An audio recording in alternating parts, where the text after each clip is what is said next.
വിനാഗിരിയുടെ അധികം കുത്തലൊന്നുമില്ലാത്ത നല്ലൊരു ബീഫ് അച്ചാർ കേട്ടോ നമ്മൾ ഇന്ന് ഉണ്ടാക്കുന്നത്.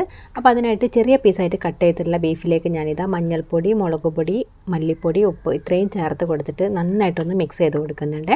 അപ്പോൾ കൈ വെച്ചിട്ട് തന്നെ നന്നായിട്ട് മിക്സ് ചെയ്ത് കൊടുക്കുക. എന്നിട്ട് നമ്മളിത് കുറച്ച് സമയം ഒന്നിങ്ങനെ മാരിനേറ്റ് ചെയ്യാൻ മാറ്റി വെക്കുന്നുണ്ട്. അത് കഴിഞ്ഞിട്ട് നമ്മളിത് കുക്കറിലിട്ടാട്ട് വേവിക്കുന്നത്. അപ്പം ഒരുപാട് വെള്ളം ചേർക്കേണ്ട ആവശ്യമില്ല, കാരണം അച്ചാറിനായതുകൊണ്ട് തന്നെ നമുക്ക് വെള്ളം ഇല്ലാതെ ഡ്രൈ ആയിട്ട് കിട്ടണം. അപ്പോൾ നമ്മളൊരു കുറച്ചൊരു 1/4 കപ്പോളം മാത്രം വെള്ളം ഒഴിച്ച് കൊടുത്തിട്ട് നമ്മളിത് ഒരു മീഡിയം ഫ്ലെയിമിലാക്കിയിട്ട് നമുക്ക് എത്രയാണോ വേണ്ടത് അതിനനുസരിച്ച് നമ്മളിത് വേവിച്ചെടുക്കാം കേട്ടോ. ഇനി നമുക്ക് നമ്മൾ ബീഫ് അച്ചാർ ഉണ്ടാക്കാൻ തുടങ്ങാം കേട്ടോ. അപ്പോൾ അതിനായിട്ട് ഞാനിവിടെ ഉരുളിയാണ് എടുത്തിട്ടുള്ളത്. അപ്പോൾ അതിന് പകരമായിട്ട് നിങ്ങൾ അടിക്കട്ടിയുള്ള ചീനച്ചട്ടിയൊക്കെ എടുത്താലും മതി. നല്ലെണ്ണ ഒഴിച്ച് നമ്മൾ ഈ വേവിച്ചുള്ള ബീഫ് ഒന്ന് ഫ്രൈ ചെയ്തെടുക്കാൻ പോവാണ്. അപ്പോൾ നമ്മൾ ഓയിലും അതുപോലെ വെളിച്ചെണ്ണയൊക്കെ ഉപയോഗിക്കുന്നതിനേക്കാൾ ഏറ്റവും നല്ലത് നമ്മൾ നല്ലെണ്ണ ഉപയോഗിക്കുന്നത് തന്നെയാണ് കേട്ടോ. അപ്പോൾ നമ്മളിതാ നന്നായിട്ടൊന്നിങ്ങനെ ഫ്രൈ ചെയ്തെടുത്തിട്ടുണ്ട്. ഒരു മീഡിയം ഫ്ലെയിമിലിട്ടിട്ട് കരിഞ്ഞു പോവാതെ നമ്മൾ ബീഫെല്ലാം ഫ്രൈ ചെയ്ത് മാറ്റിയിട്ടുണ്ട്. ഇനി വേറൊരു പാനിൽ നമ്മൾ കുറച്ച് വറ്റൽമുളക്, ഒരു 10-15 വറ്റൽമുളക് നമ്മൾ ജസ്റ്റ് ഒന്നിങ്ങനെ വറുത്ത് മാറ്റുന്നുണ്ട്. പിന്നെ അതിലേക്ക് നമ്മളൊരു 2-3 വെളുത്തുള്ളി ചെറിയ പീസായിട്ട് കട്ട് ചെയ്തത്, അതുപോലെ തന്നെ കുറച്ചൊരു വലിയൊരു കഷ്ണം ചുക്കില്ലേ, അപ്പോൾ ചുക്കൊന്ന് ചതച്ചിട്ട് അതും കൂടെ ഇതിൻ്റെ കൂടെ ഇട്ടിട്ട് രണ്ടും കൂടെ ചെറുതായിട്ടൊന്ന് വറുത്ത് മാറ്റുന്നുണ്ട്. പിന്നെ നമ്മൾ കുറച്ച് കടുക്, അതുപോലെ തന്നെ ഉലുവ, കടുകിൻ്റെ അതിൻ്റെ ഒരു പകുതിയോളം അളവിൽ ഉലുവയും കൂടെ ചേർത്ത് നന്നായിട്ടൊന്ന് പൊട്ടി വരുന്ന സമയത്ത് അതും ഇതിലേക്ക് ഇട്ട് കൊടുത്തിട്ടുണ്ട്. എന്നിട്ട് ഇത് ചെറുതായിട്ടൊന്ന് ചൂടാറുന്ന സമയത്ത് നമ്മൾ മിക്സിയുടെ ജാറിലിട്ടിട്ട് പൊടിച്ചെടുക്കാൻ പോവാണ്. അപ്പോൾ അതിൻ്റെ കൂടെ തന്നെ ഞാനിതിലേക്ക് കുറച്ച് കായത്തിൻ്റെ പൊടിയും അതുപോലെ ഇത്തിരി പഞ്ചസാരയും കുറച്ച് ഉപ്പും ചേർത്ത് കൊടുത്തിട്ടാണ് നന്നായിട്ടൊന്ന് പൊടിച്ചെടുക്കുന്നത്.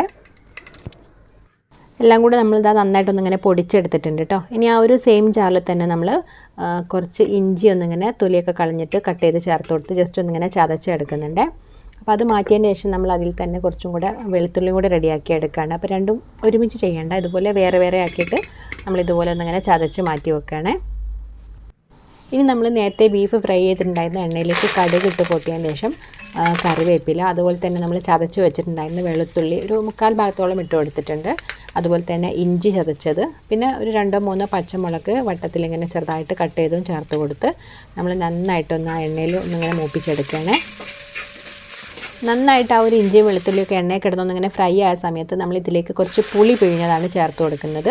ഏകദേശം ഒരു ചെറുനാരങ്ങ വലുപ്പത്തിലുള്ള പുളി നന്നായിട്ട് ഇങ്ങനെ കട്ടിയിൽ പിഴിഞ്ഞിട്ട് അത് ചേർത്ത് കൊടുത്തതിന് ശേഷം പിന്നെ നമ്മൾ ഫ്ലെയിം നന്നായിട്ട് കുറച്ച് വെച്ച് ഇതിലേക്ക് കാശ്മീരി ചില്ലി പൗഡർ ഒരു 5-6 ടേബിൾ സ്പൂൺ ചേർത്ത് കൊടുക്കുക.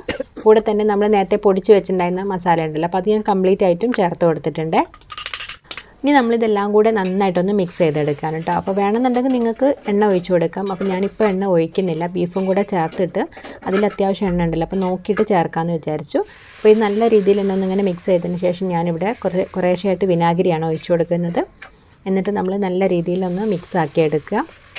ഇനി നമ്മളിതെല്ലാം കൂടെ നന്നായിട്ട് മിക്സ് ചെയ്തതിന് ശേഷം ഫ്രൈ ചെയ്ത് വെച്ചിട്ടുണ്ടായിരുന്ന ബീഫ് നന്നായിട്ട് ആ ഒരു എണ്ണയൊക്കെ അടക്കം ചേർത്ത് കൊടുത്തിട്ട് മിക്സ് ചെയ്യുക. കൂടെ തന്നെ നമ്മൾ ആവശ്യത്തിനുള്ള ഉപ്പും കൂടെ ചേർക്കുക കേട്ടോ.